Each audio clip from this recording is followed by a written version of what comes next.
গল্পের আসরে আপনাকে স্বাগত জানাই। বাংলা সাহিত্যের ভাণ্ডার থেকে বাছাই করা গল্প নিয়ে আপনাদের সামনে উপস্থিত হয়েছি। আজকের নিবেদন রবীন্দ্রনাথ ঠাকুরের চোখের বালি। আজ দ্বাদশ পর্ব।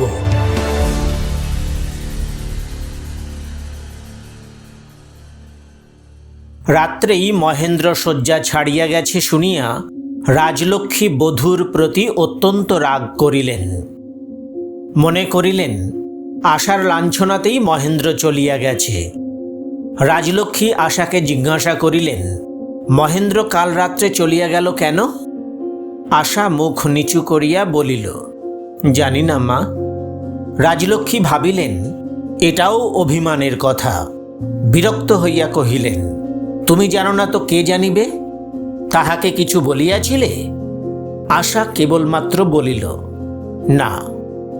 রাজলক্ষ্মী বিশ্বাস করিলেন না। এ কি কখনো সম্ভব হয়? জিজ্ঞাসা করিলেন, কাল মহিন কখন গেল?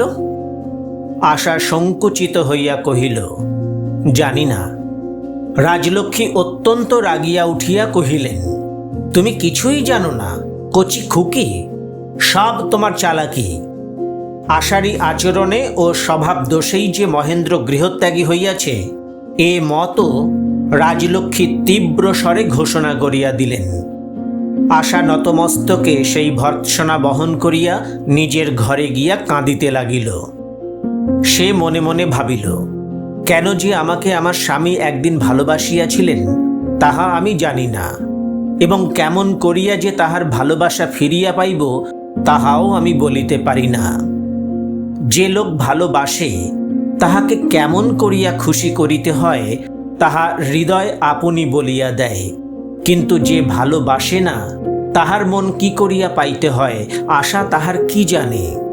যে লোক অন্যকে ভালোবাসে তাহার নিকট হইতে সোহাগ লইতে যাওয়ার মতো এমন নিরতিশয় লজ্জাকর চেষ্টা সে কেমন করিয়া করিবে? সন্ধ্যাকালে বাড়ির দৈবজ্ঞ ঠাকুর এবং তাহার ভগিনী আচার্য ঠাকুরুন আসিয়াছেন। ছেলের গ্রহ শান্তির জন্য রাজলক্ষ্মী ইহাদিগকে ডাকিয়া পাঠাইয়াছিলেন। রাজলক্ষ্মী একবার বৌমার কোষ্ঠী এবং হাত দেখিবার জন্য দৈবজ্ঞকে অনুরোধ করিলেন এবং সেই উপলক্ষে আশাকে উপস্থিত করিলেন। পরের কাছে নিজের দুর্ভাগ্য আলোচনার সংকোচে একান্ত কুণ্ঠিত হইয়া আশা কোনো মতে তাহার হাত বাহির করিয়া বসিয়াছে। এমন সময় রাজলক্ষ্মী তাহার ঘরের পার্শ্বস্থ দীপহীন বারান্দা দিয়া মৃদু জুতার শব্দ পাইলেন। কে যেন গোপনে চলিয়া যাইবার চেষ্টা করিতেছে। রাজলক্ষ্মী ডাকিলেন, কে ও? প্রথমে সাড়া পাইলেন না, তাহার পর আবার ডাকিলেন, কে যায় গো? তখন নিরুত্তরে মহেন্দ্র ঘরের মধ্যে প্রবেশ করিল। আশা খুশি হইবে কি? মহেন্দ্রের লজ্জা দেখিয়া লজ্জায় তাহার হৃদয় ভরিয়া গেল। মহেন্দ্রকে এখন নিজের বাড়িতেও চোরের মতো প্রবেশ করিতে হয়। দৈবজ্ঞ এবং আচার্য ঠাকুরুন বসিয়া আছেন বলিয়া তাহার আরও লজ্জা হইল। সমস্ত পৃথিবীর কাছে নিজের স্বামীর জন্য যে লজ্জা, ইহাই আশার দুঃখের চেয়েও যেন বেশি হইয়া উঠিয়াছে। রাজলক্ষ্মী যখন মৃদু স্বরে বউকে বলিলেন, বৌমা, পার্বতীকে বলিয়া দাও মহিনের খাবার গুছাইয়া আনে, তখন আশা বলিল, মা, আমি আনিতেছি। বাড়ির দাস দাসীদের দৃষ্টি হইতেও সে মহেন্দ্রকে ঢাকিয়া রাখিতে চায়। এদিকে আচার্য ও তাহার ভগিনীকে দেখিয়া মহেন্দ্র মনে মনে অত্যন্ত রাগ করিল। তাহার মাতা ও স্ত্রী দৈব সহায়ে তাহাকে বশ করিবার জন্য এই অশিক্ষিত মূঢ়দের সহিত নির্লজ্জভাবে ষড়যন্ত্র করিতেছে, ইহা মহেন্দ্রের কাছে অসহ্য বোধ হইল। ইহার উপর যখন আচার্য ঠাকুরুন কণ্ঠস্বরে অতিরিক্ত মধুমাখা স্নেহরসে সঞ্চার করিয়া জিজ্ঞাসা করিলেন, ভালো আছো তো বাবা? তখন মহেন্দ্র আর বসিয়া থাকিতে পারিল না। কুশল প্রশ্নের কোনো উত্তর না দিয়া কহিল, মা, আমি একবার উপরে যাইতেছি। মা ভাবিলেন মহেন্দ্র বুঝি শয়নগৃহে বিরলে বধূর সঙ্গে কথাবার্তা কহিতে চায়। অত্যন্ত খুশি হইয়া তাড়াতাড়ি রন্ধনশালায় নিজে গিয়া আশাকে কহিলেন, যাও যাও, তুমি একবার শীঘ্র উপরে যাও, মহিনের কি বুঝি দরকার আছে। আশা দুরু দুরু বক্ষে সসংকোচ পদক্ষেপে উপরে গেল। শাশুড়ির কথায় সে মনে করিয়াছিল মহেন্দ্র বুঝি তাহাকে ডাকিয়াছে, কিন্তু ঘরের মধ্যে কোনো মতেই হঠাৎ ঢুকিতে পারিল না। ঢুকিবার পূর্বে আশা অন্ধকারে দ্বারের অন্তরালে মহেন্দ্রকে দেখিতে লাগিল। মহেন্দ্র তখন অত্যন্ত শূন্য হৃদয়ে নিচের বিছানায় পড়িয়া তাকিয়ায় ঠেস দিয়া কড়িকাঠ পর্যালোচনা করিতেছিল। এই তো সেই মহেন্দ্র, সেই সবই, কিন্তু কি পরিবর্তন! এই ক্ষুদ্র শয়ন ঘরটিকে একদিন মহেন্দ্র স্বর্গ করিয়া তুলিয়াছিল। আজ কেন সেই আনন্দ স্মৃতিতে পবিত্র ঘরটিকে মহেন্দ্র অপমান করিতেছে? এত কষ্ট, এত বিরক্তি, এত চাঞ্চল্য যদি, তবে ও শয্যায় আর বসিও না মহেন্দ্র। এখানে আসিয়াও যদি মনে না পড়ে সেই সমস্ত পরিপূর্ণ গভীর রাত্রি, সেই সমস্ত সুনিবিড় মধ্যাহ্ন, আত্মহারা কর্মবিস্মৃত ঘন বর্ষার দিন, দক্ষিণ বায়ু কম্পিত বসন্তের বিহ্বল সন্ধ্যা, সেই অনন্ত অসীম অসংখ্য অনির্বচনীয় কথাগুলি, তবে এ বাড়িতে অন্য অনেক ঘর আছে, কিন্তু এই ক্ষুদ্র ঘরটিতে আর এক মুহূর্তও নহে। আশা অন্ধকারে দাঁড়াইয়া যতই মহেন্দ্রকে নিরীক্ষণ করিয়া দেখিতে লাগিল, ততই তাহার মনে হইতে লাগিল মহেন্দ্র এইমাত্র সেই বিনোদিনীর কাছ হইতে আসিয়াছে। তাহার অঙ্গে সেই বিনোদিনীর স্পর্শ, তাহার চোখে সেই বিনোদিনীর মূর্তি, কানে সেই বিনোদিনীর কণ্ঠস্বর, মনে সেই বিনোদিনীর বাসনা একেবারে লিপ্ত জড়িত হইয়া আছে। এই মহেন্দ্রকে আশা কেমন করিয়া পবিত্র ভক্তি দিবে, কেমন করিয়া একাগ্র মনে বলিবে, এসো আমার অনন্য পরায়ণ হৃদয়ের মধ্যে এসো, আমার অটল নিষ্ঠ সতী প্রেমের শতদলের উপর তোমার চরণ দুখানি রাখো। সে তাহার মাসির উপদেশ, পুরাণের কথা, শাস্ত্রের অনুশাসন কিছুই মানিতে পারিল না। এই দাম্পত্য স্বর্গচ্যুত মহেন্দ্রকে সে আর মনের মধ্যে দেবতা বলিয়া অনুভব করিল না। সে আজ বিনোদিনীর কলঙ্ক পারাবারের মধ্যে তাহার হৃদয় দেবতাকে বিসর্জন দিল। সেই প্রেম শূন্য রাত্রির অন্ধকারে তাহার কানের মধ্যে, বুকের মধ্যে, মস্তিষ্কের মধ্যে, তাহার সর্বাঙ্গে রক্ত স্রোতের মধ্যে, তাহার চারিদিকের সমস্ত সংসারে, তাহার আকাশের নক্ষত্রে, তাহার প্রাচীর বেষ্টিত নিভৃত ছাদটিতে, তাহার শয়নগৃহের পরিত্যক্ত বিরহ শয্যাতলে একটি ভয়ানক গম্ভীর ব্যাকুলতার সঙ্গে বিসর্জনের বাদ্য বাজিতে লাগিল। বিনোদিনীর মহেন্দ্র যেন আশার পক্ষে পরপুরুষ, যেন পরপুরুষেরও অধিক। এমন লজ্জার বিষয় যেন অতি বড় অপরিচিতও নহে। সে কোনো মতেই ঘরে প্রবেশ করিতে পারিল না। এক সময় কড়িকাঠ হইতে মহেন্দ্রের অন্যমনস্ক দৃষ্টি সম্মুখের দেওয়ালের দিকে নামিয়া আসিল। তাহার দৃষ্টি অনুসরণ করিয়া আশা দেখিল সম্মুখের দেওয়ালে মহেন্দ্রের ছবির পার্শ্বেই আশার একখানি ফটোগ্রাফ ঝুলানো রহিয়াছে। ইচ্ছা হইল সেখানা আঁচল দিয়া ঝাঁপিয়া ফেলে, টানিয়া ছিঁড়িয়া লইয়া আসে। অভ্যাসবশত কেন যে সেটা চোখে পড়ে নাই, কেন যে সে এতদিন সেটা নামাইয়া ফেলিয়া দেয় নাই, তাহাই মনে করিয়া সে আপনাকে ধিক্কার দিতে লাগিল। তাহার মনে হইল যেন মহেন্দ্র মনে মনে হাসিতেছে এবং তাহার হৃদয়ের আসনে যে বিনোদিনীর মূর্তি প্রতিষ্ঠিত, সেও যেন তাহার জোড়া ভুরুর ভিতর হইতে ওই ফটোগ্রাফটার প্রতি সহাস্য কটাক্ষপাত করিতেছে। অবশেষে বিরক্ত পীড়িত মহেন্দ্রের দৃষ্টি দেওয়াল হইতে নামিয়া আসিল। আশা আপনার মূর্খতা ঘুচাইবার জন্য আজকাল সন্ধ্যার সময় কাজকর্ম ও শাশুড়ির সেবা হইতে অবকাশ পাইলেই অনেক রাত্রি পর্যন্ত নির্জনে অধ্যয়ন করিত। তাহার সেই অধ্যয়নের খাতাপত্র বইগুলি ঘরের এক ধারে গোছানো ছিল। হঠাৎ মহেন্দ্র অলসভাবে তাহার একখানা খাতা টানিয়া লইয়া খুলিয়া দেখিতে লাগিল। আশার ইচ্ছা করিল চিৎকার করিয়া ছুটিয়া সেখানা কাড়িয়া লইয়া আসে। তাহার কাঁচা হাতের অক্ষরগুলির প্রতি মহেন্দ্রের হৃদয়হীন বিদ্রুপ দৃষ্টি কল্পনা করিয়া সে আর এক মুহূর্ত দাঁড়াইতে পারিল না। দ্রুত পদে নিচে চলিয়া গেল। পদশব্দ গোপন করিবার চেষ্টাও রহিল না। মহেন্দ্রের আহার সমস্তই প্রস্তুত হইয়াছিল।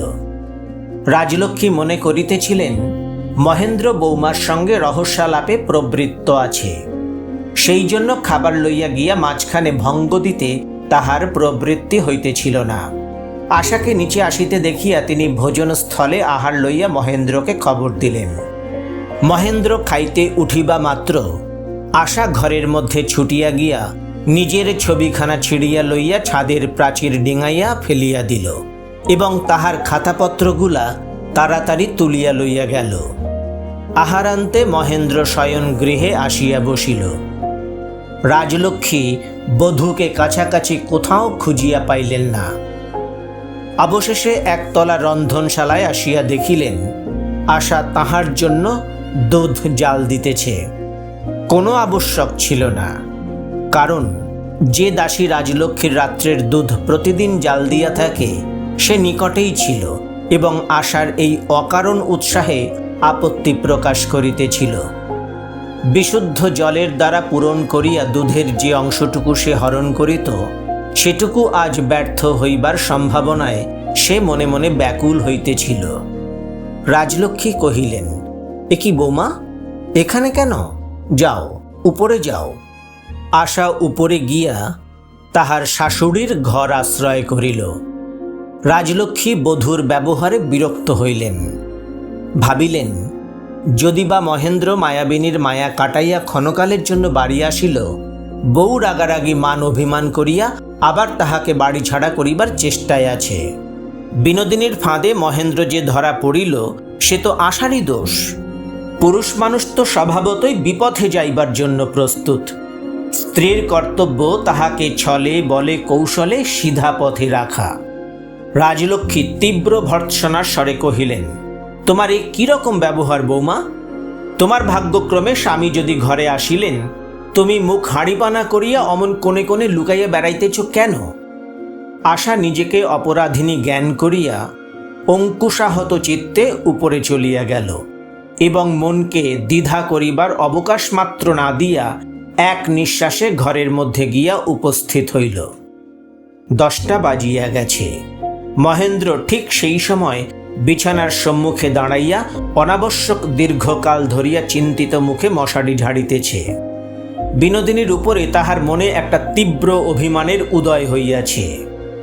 সে মনে মনে বলিতেছিল, বিনোদিনী কি আমাকে তাহার এমনই কৃতদাস বলিয়া নিশ্চয় স্থির করিয়া রাখিয়াছে যে আশার কাছে আমাকে পাঠাইতে তাহার মনে লেশমাত্র আশঙ্কা জন্মিল না। আজ হইতে যদি আমি আশার প্রতি আমার কর্তব্য পালন করি, তবে বিনোদিনী কাহাকে আশ্রয় করিয়া এই পৃথিবীতে দাঁড়াইবে? আমি কি এতই অপদার্থ যে এই কর্তব্য পালনের ইচ্ছা আমার পক্ষে একেবারেই অসম্ভব? বিনোদিনীর কাছে কি শেষকালে আমার এই পরিচয় হইল? শ্রদ্ধাও হারাইলাম, ভালোবাসাও পাইলাম না। আমাকে অপমান করিতে তাহার দ্বিধাও হইল না। মহেন্দ্র মশারির সম্মুখে দাঁড়াইয়া দৃঢ় চিত্তে প্রতিজ্ঞা করিতেছিল, বিনোদিনীর এই স্পর্ধার সে প্রতিবাদ করিবে। যেমন করিয়া হউক আশার প্রতি হৃদয়কে অনুকূল করিয়া বিনোদিনী কৃত অবমাননার প্রতিশোধ দিবে। আশা যেই ঘরে প্রবেশ করিল, মহেন্দ্রের অন্যমনস্ক মশারি ঝাড়া অমনি বন্ধ হইয়া গেল। কি বলিয়া আশার সঙ্গে সে কথা আরম্ভ করিবে, সেই এক অতি দুরূহ সমস্যা উপস্থিত হইল। মহেন্দ্র কাষ্ঠ হাসি হাসিয়া হঠাৎ তাহার যে কথাটা মুখে আসিল তাহাই বলিল। কহিল, তুমিও দেখিলাম আমার মতো পড়ায় মন দিয়াছ। খাতাপত্র এই যে এখানে দেখিয়াছিলাম সেগুলি গেল কোথায়? কথাটা যে কেবল খাপছাড়া শুনাইল তাহা নহে, আশাকে যেন মারিল। মূঢ় আশা যে শিক্ষিতা হইবার চেষ্টা করিতেছে সেটা তাহার বড় গোপন কথা। আশা স্থির করিয়াছিল এ কথাটা বড়ই হাস্যকর। তাহার এই শিক্ষা লাভের সংকল্প যদি কাহারও হাস্য বিদ্রুপের লেশমাত্র আভাস হইতেও গোপন করিবার বিষয় হয়, তবে তাহা বিশেষ রূপে মহেন্দ্রের। সেই মহেন্দ্র যখন এতদিন পরে প্রথম সম্ভাষণে হাসিয়া সেই কথাটারই অবতারণা করিল, তখন নিষ্ঠুর বেত্রাহত শিশুর কোমল দেহের মতো আশার সমস্ত মনটা সংকুচিত ব্যথিত হইতে লাগিল। সে আর কোনো উত্তর না দিয়া মুখ ফিরাইয়া টিপাইয়ের প্রান্ত ধরিয়া দাঁড়াইয়া রহিল। মহেন্দ্র উচ্চারণ মাত্র বুঝিয়াছিল, কথাটা ঠিক সঙ্গত, ঠিক সময়োপযোগী হয় নাই, কিন্তু বর্তমান অবস্থায় উপযোগী কথাটা যে কি হইতে পারে তাহা মহেন্দ্র কিছুতেই ভাবিয়া পাইল না। মাঝখানের এত বড় বিপ্লবের পরে পূর্বের ন্যায় কোনো সহজ কথা ঠিকমতো শুনায় না। হৃদয়ও একেবারে মুখ, কোনো নতুন কথা বলিবার জন্য সে প্রস্তুত নহে। মহেন্দ্র ভাবিল, বিছানার ভিতরে ঢুকিয়া পড়িলে সেখানকার নিভৃত বেষ্টনের মধ্যে হয়তো কথা কওয়া সহজ হইবে। এই ভাবিয়া মহেন্দ্র আবার মশারির বহির্ভাগ কোঁচা দিয়া ঝাড়িতে লাগিল। নূতন অভিনেতা রঙ্গভূমিতে প্রবেশের পূর্বে যেমন উৎকণ্ঠার সঙ্গে নেপথ্য দ্বারে দাঁড়াইয়া নিজের অভিনেতব্য বিষয়ে মনে মনে আবৃত্তি করিতে থাকে, মহেন্দ্র সেইরূপ মশারির সম্মুখে দাঁড়াইয়া মনে মনে তাহার বক্তব্য ও কর্তব্য আলোচনা করিতে লাগিল। এমন সময় অত্যন্ত মৃদু একটা শব্দ শুনিয়া মহেন্দ্র মুখ ফিরাইয়া দেখিল, আশা ঘরের মধ্যে নাই। পরদিন প্রাতে মহেন্দ্র মাকে বলিল, মা, পড়াশোনার জন্য আমার একটি নিরিবিলি স্বতন্ত্র ঘর চাই। কাকিমা যে ঘরে থাকিতেন সেই ঘরে আমি থাকিব। মা খুশি হইয়া উঠিলেন, তবে তো মহিন বাড়িতেই থাকিবে, তবে তো বৌমার সঙ্গে মিটমাট হইয়া গেছে। আমার এমন সোনার বউকে কি মহিন চিরদিন অনাদর করিতে পারে? এই লক্ষ্মীকে ছাড়িয়া কোথাকার সেই মায়াবিনী ডাইনিটাকে লইয়া কতদিনই বা মানুষ ভুলিয়া থাকিবে? মা তাড়াতাড়ি কহিলেন, তা বেশ তো মহিন, বলিয়া তখনই চাবি বাহির করিয়া রুদ্ধ ঘর খুলিয়া ঝাড়াঝোড়ার ধুমধাম বাঁধাইয়া দিলেন। বউ, ও বউ, বউ কোথায় গেল? অনেক সন্ধান করিয়া বাড়ির এক কোণ হইতে সংকুচিতা বধূকে বাহির করিয়া আনা হইল। একটা সাফ জাজিম বাহির করিয়া দাও। এ ঘরে টেবিল নাই, এখানে একটা টেবিল পাতিয়া দিতে হইবে। এ আলো তো এখানে চলিবে না, উপর হইতে ল্যাম্পটা পাঠাইয়া দাও। এই রূপে উভয় মিলিয়া এই বাড়িটির রাজা ধীরাজের জন্য অন্নপূর্ণার ঘরে বিস্তৃত রাজাসন প্রস্তুত করিয়া দিলেন। মহেন্দ্র সেবাকারিণীদের প্রতি ভ্রুক্ষেপ মাত্র না করিয়া গম্ভীর মুখে খাতাপত্র বহি লইয়া ঘরে বসিল এবং সময়ের লেশমাত্র অপচয় না করিয়া তৎক্ষণাৎ পড়িতে আরম্ভ করিল। সন্ধ্যা বেলায় আহারের পর মহেন্দ্র পুনরায় পড়িতে বসিয়া গেল। সে উপরে তাহার শয়ন ঘরে শুইবে কি নিচে শুইবে তাহা কেহ বুঝিতে পারিল না। রাজলক্ষ্মী বহু যত্নে আশাকে আড়ষ্ট পুতুলটির মতো সাজাইয়া কহিলেন, যাও তো বৌমা, মহিনকে জিজ্ঞাসা করিয়া এসো, তাহার বিছানা কি উপরে হইবে? এ প্রস্তাবে আশার পা কিছুতেই সরিল না। সে নীরবে নত মুখে দাঁড়াইয়া রহিল। রুষ্ট রাজলক্ষ্মী তাহাকে তীব্র ভর্ৎসনা করিতে লাগিলেন।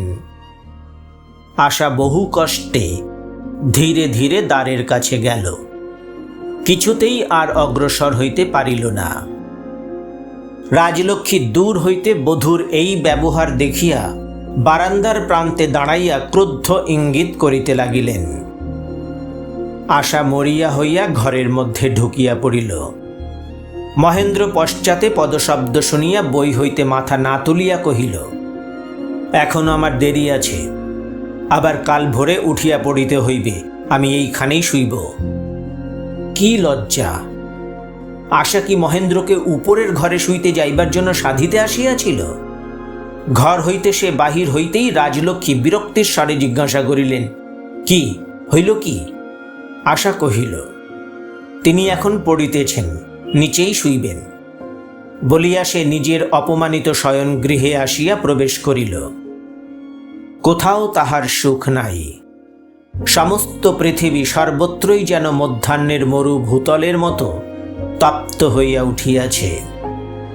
খানিক রাত্রে আশার শয়নগৃহের রুদ্ধ দ্বারে ঘা পড়িল। বউ, বউ, দরজা খোলো। আশা তাড়াতাড়ি দ্বার খুলিয়া দিল। রাজলক্ষ্মী তাহার হাঁপানি লইয়া সিঁড়িতে উঠিতে কষ্টে নিঃশ্বাস লইতেছিলেন। ঘরে প্রবেশ করিয়াই তিনি বিছানায় বসিয়া পড়িলেন ও বাক শক্তি ফিরিয়া আসিতেই ভাঙা গলায় কহিলেন, বউ, তোমার রকম কি? উপরে আসিয়া দ্বার বন্ধ করিয়াছ যে? এখন কি এই রকম রাগারাগি করিবার সময়? এত দুঃখেও তোমার ঘটে বুদ্ধি আসিল না? যাও, নিচে যাও। আশা মৃদু স্বরে কহিল, তিনি একলা থাকিবেন বলিয়াছিলেন। একলা থাকিবে বলিলেই হইল? রাগের মুখে সে কি কথা বলিয়াছে তাই শুনিয়া অমনি বাঁকিয়া বসিতে হইবে? এত অভিমানী হইলে চলে না। যাও, শীঘ্র যাও। দুঃখের দিনে বধূর কাছে শাশুড়ির আর লজ্জা নাই। তাহার হাতে যে কিছু উপায় আছে তাহাই দিয়া মহেন্দ্রকে কোনো মতে বাঁধিতেই হইবে। আবেগের সহিত কথা কহিতে কহিতে রাজলক্ষ্মীর পুনরায় অত্যন্ত শ্বাসকষ্ট হইল। কতকটা সংবরণ করিয়া তিনি উঠিলেন।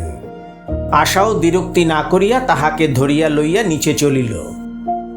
রাজলক্ষ্মীকে আশা তাহার শয়ন ঘরে বিছানায় বসাইয়া তাকিয়া বালিশগুলি পিঠের কাছে ঠিক করিয়া দিতে লাগিল। রাজলক্ষ্মী কহিলেন, থাক বৌমা, থাক, সুধোকে ডাকিয়া দাও। তুমি যাও, আর দেরি করিও না। আশা এবার আর দ্বিধামাত্র করিল না। শাশুড়ির ঘর হইতে বাহির হইয়া একেবারে মহেন্দ্রের ঘরে গিয়া উপস্থিত হইল। মহেন্দ্রের সম্মুখে টেবিলের উপর খোলা বই পড়িয়া আছে। সে টেবিলের উপর দুপা তুলিয়া দিয়া চৌকির উপর মাথা রাখিয়া এক মনে কি ভাবিতেছিল। পশ্চাতে পদশব্দ শুনিয়া একেবারে চমকিয়া উঠিয়া ফিরিয়া তাকাইল, যেন কাহারও ধ্যানে নিমগ্ন ছিল। হঠাৎ ভ্রম হইয়াছিল, সেই বুঝি আসিয়াছে। আশাকে দেখিয়া মহেন্দ্র সংযত হইয়া পা নামাইয়া খোলা বইটা কোলে টানিয়া লইল। মহেন্দ্র আজ মনে মনে আশ্চর্য হইল। আজকাল তো আশা এমন অসংকোচে তাহার সম্মুখে আসে না। দৈবাৎ তাহাদের উভয়ের সাক্ষাৎ হইলে সে তখনই চলিয়া যায়। আজ এত রাত্রে এমন সহজে সে যে তাহার ঘরে আসিয়া প্রবেশ করিল, এ বড় বিস্ময়কর। মহেন্দ্র তাহার বই হইতে মুখ না তুলিয়াই বুঝিল আশার আজ চলিয়া যাইবার লক্ষণ নহে। আশা মহেন্দ্রের সম্মুখে স্থিরভাবে আসিয়া দাঁড়াইল। তখন মহেন্দ্র আর পড়িবার ভান করিতে পারিল না, মুখ তুলিয়া চাহিল। আশা সুস্পষ্ট স্বরে কহিল, মার হাঁপানি বাড়িয়াছে, তুমি একবার তাহাকে দেখিলে ভালো হয়। তিনি কোথায় আছেন? তাহার শোবার ঘরেই আছেন, ঘুমাইতে পারিতেছেন না। তবে চলো তাহাকে দেখিয়া আসি গে। অনেক দিনের পরে আশার সঙ্গে এইটুকু কথা কহিয়া মহেন্দ্র যেন অনেকটা হালকা বোধ করিল। নীরবতা যেন দুর্ভেদ্য দুর্গ প্রাচীরের মতো স্ত্রী পুরুষের মাঝখানে কালো ছায়া ফেলিয়া দাঁড়াইয়াছিল। মহেন্দ্রের তরফ হইতে তাহা ভাঙিবার কোনো অস্ত্র ছিল না। এমন সময় আশা স্বহস্তে কেল্লার একটি ছোট দ্বার খুলিয়া দিল। রাজলক্ষ্মীর দ্বারের বাহিরে আশা দাঁড়াইয়া রহিল। মহেন্দ্র ঘরে প্রবেশ করিল। মহেন্দ্রকে অসময়ে ঘরে আসিতে দেখিয়া রাজলক্ষ্মী ভীত হইলেন। ভাবিলেন, বুঝিবা আশার সঙ্গে রাগারাগি করিয়া আবার সে বিদায় লইতে আসিয়াছে। কহিলেন, মহিন, এখনো ঘুমাস নাই? মহেন্দ্র কহিল, মা, তোমার সেই হাঁপানি কি বাড়িয়াছে? এতদিন পরে এই প্রশ্ন শুনিয়া মার মনে বড় অভিমান জন্মিল। বুঝিলেন, বউ গিয়া বলাতেই আজ মহিন মার খবর লইতে আসিয়াছে। এই অভিমানের আবেগে তাহার বক্ষ আরও আন্দোলিত হইয়া উঠিল। কষ্টে বাক্য উচ্চারণ করিয়া বলিলেন, যা, তুই শুতে যা, আমারও কিছুই না। না মা, একবার পরীক্ষা করিয়া দেখা ভালো, এ ব্যামো উপেক্ষা করিবার জিনিস নহে। মহেন্দ্র জানিত তাহার মাতার হৃৎপিণ্ডের দুর্বলতা আছে। এই কারণে এবং মাতার মুখশ্রীর লক্ষণ দেখিয়া সে উদ্বেগ অনুভব করিল। মা কহিলেন, পরীক্ষা করিবার দরকার নাই, আমার এ ব্যামো সারিবার নহে। মহেন্দ্র কহিল, আচ্ছা, আজ রাত্রের মতো একটা ঘুমের ওষুধ আনাইয়া দিতেছি, কাল ভালো করিয়া দেখা যাইবে। ঢের ওষুধ খাইয়াছি, ওষুধে আমার কিছু হয় না। যাও মহিন, অনেক রাত হইয়াছে, তুমি ঘুমাইতে যাও। তুমি একটু সুস্থ হইলেই আমি যাইব। তখন অভিমানিনী রাজলক্ষ্মী দ্বারের অন্তরালবর্তিনী বধূকে সম্বোধন করিয়া বলিলেন, বউ, কেন তুমি এই রাত্রে মহেন্দ্রকে বিরক্ত করিবার জন্য এখানে আনিয়াছ? বলিতে বলিতে তাহার শ্বাসকষ্ট আরও বাড়িয়া উঠিল। তখন আশা ঘরের মধ্যে প্রবেশ করিয়া মৃদু অথচ দৃঢ় স্বরে মহেন্দ্রকে কহিল, যাও, তুমি শুইতে যাও, আমি মার কাছে থাকিব। মহেন্দ্র আশাকে আড়ালে ডাকিয়া লইয়া কহিল, আমি একটা ওষুধ আনাইতে পাঠাইলাম, শিশিতে 2 দাগ থাকিবে। 1 দাগ খাওয়াইয়া যদি ঘুম না আসে তবে 1 ঘন্টা পরে আর 1 দাগ খাওয়াইয়া দিও। রাত্রে বাড়িলে আমাকে খবর দিতে ভুলিও না। এই বলিয়া মহেন্দ্র নিজের ঘরে ফিরিয়া গেল। আশা আজ তাহার কাছে যে মূর্তিতে দেখা দিল, এ যেন মহেন্দ্রের পক্ষে নূতন। এই আশার মধ্যে সংকোচ নাই, দীনতা নাই। এই আশা নিজের অধিকারের মধ্যে নিজে অধিষ্ঠিত। সেটুকুর জন্য মহেন্দ্রের নিকট সে ভিক্ষা প্রার্থিনী নহে। নিজের স্ত্রীকে মহেন্দ্র উপেক্ষা করিয়াছে, কিন্তু বাড়ির বধূর প্রতি তাহার সম্ভ্রম জন্মিল। আশা তাহার প্রতি যত্নবশত মহেন্দ্রকে ডাকিয়া নিয়াছে। ইহাতে রাজলক্ষ্মী মনে মনে খুশি হইলেন। মুখে বলিলেন, বৌমা, তোমাকে শুতে পাঠাইলাম, তুমি আবার মহেন্দ্রকে টানিয়া আনিলে কেন? আশা তাহার উত্তর না দিয়া পাখা হাতে তাহার পশ্চাতে বসিয়া বাতাস করিতে লাগিল। রাজলক্ষ্মী কহিলেন, যাও বৌমা, শুতে যাও।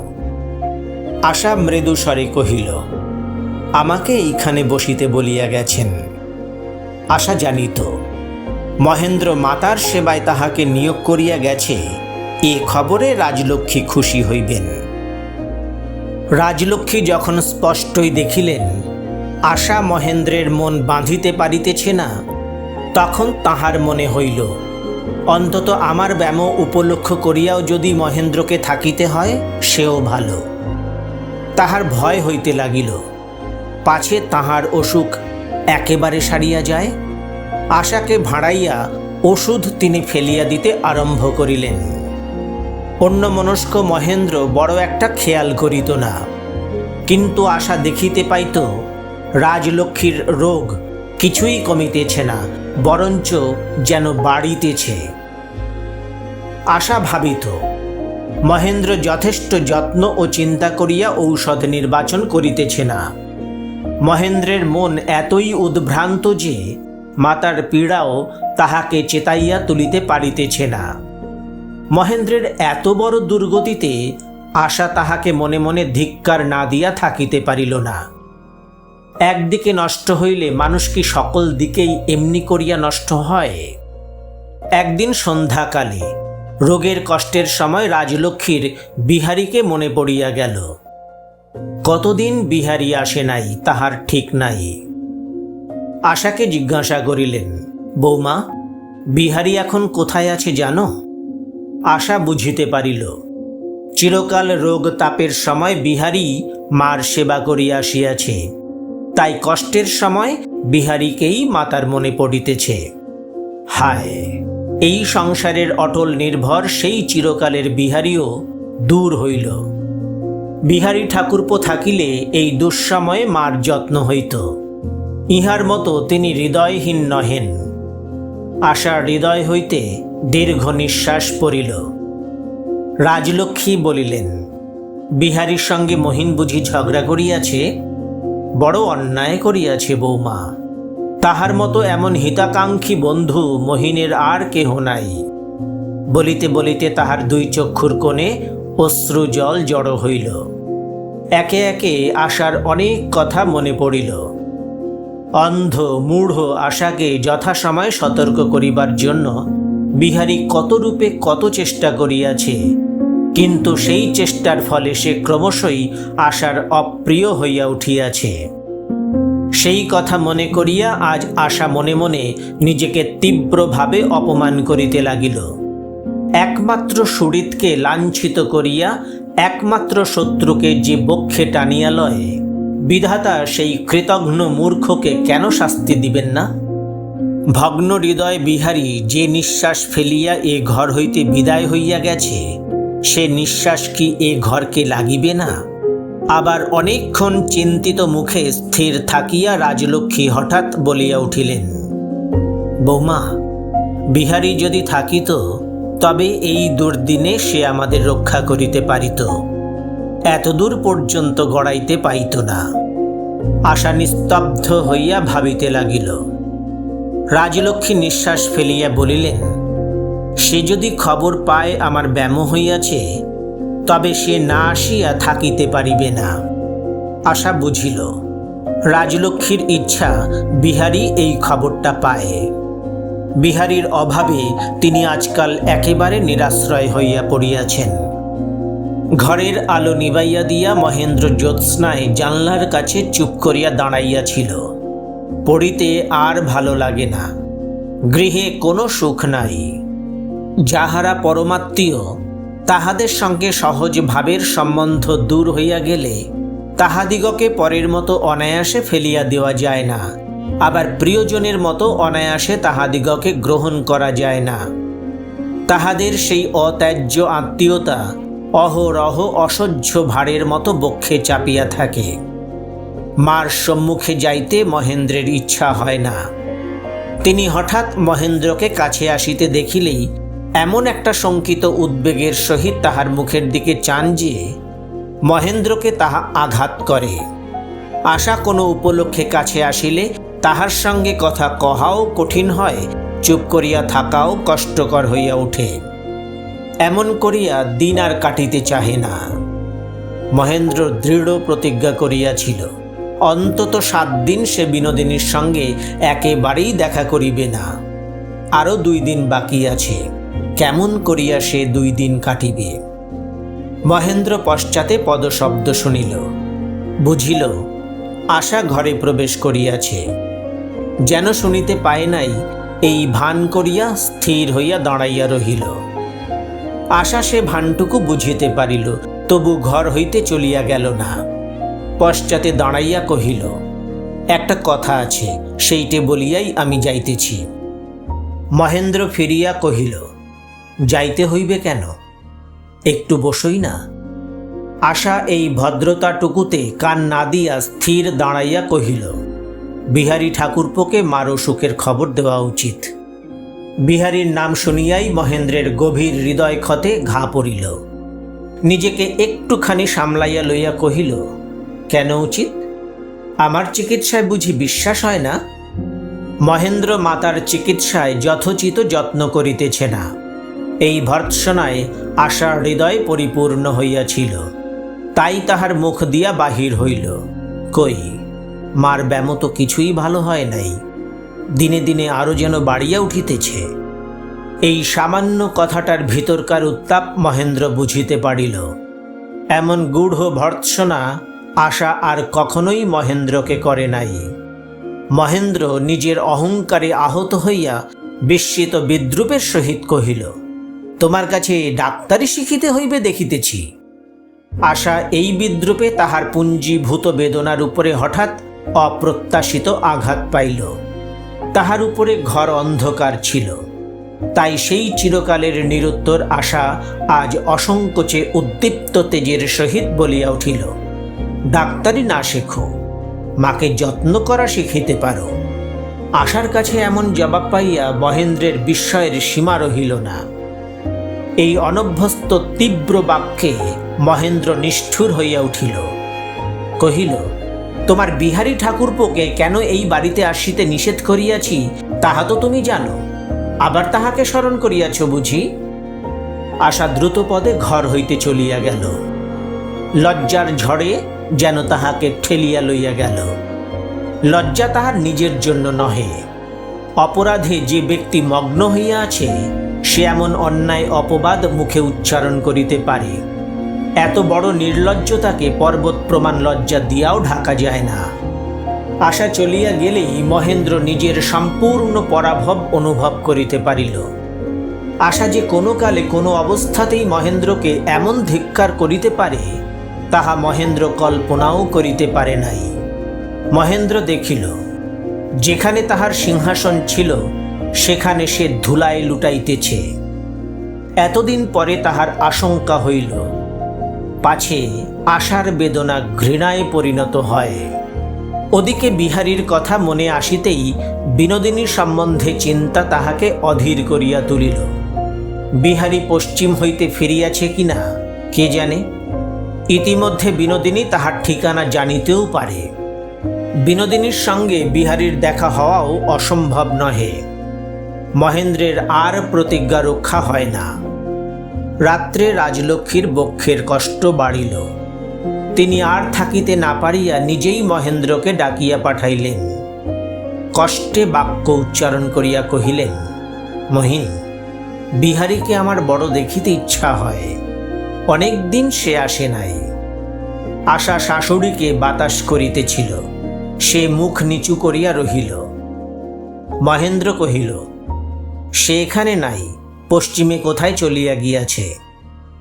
রাজলক্ষ্মী কহিলেন, আমার মন বলিতেছে সে এখানেই আছে, কেবল তোর উপর অভিমান করিয়া আসিতেছে না। আমার মাথা খা, কাল একবার তুই তাহার বাড়িতে যাস। মহেন্দ্র কহিল, আচ্ছা যাব। আজ সকলেই বিহারীকে ডাকিতেছে। মহেন্দ্র নিজেকে বিশ্বের পরিত্যক্ত বলিয়া বোধ করিল। রবীন্দ্রনাথ ঠাকুরের চোখের বালি।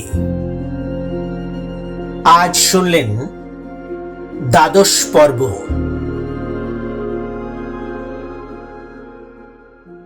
এই পাঠ আপনাদের ভালো লাগলে আমার এই প্রয়াস সার্থক হবে। সপ্তাহের প্রতি রবিবার ও শনিবার ঠিক দুপুর 2টায় নতুন গল্প পাঠের ভিডিও নিয়ে আপনাদের সামনে উপস্থিত হব। আমার এই ইউটিউব চ্যানেলটিকে সাবস্ক্রাইব করার, মন্তব্য লেখার এবং নতুন ভিডিওর নোটিফিকেশন পেতে বেল আইকনটি প্রেস করার আন্তরিক অনুরোধ জানাই।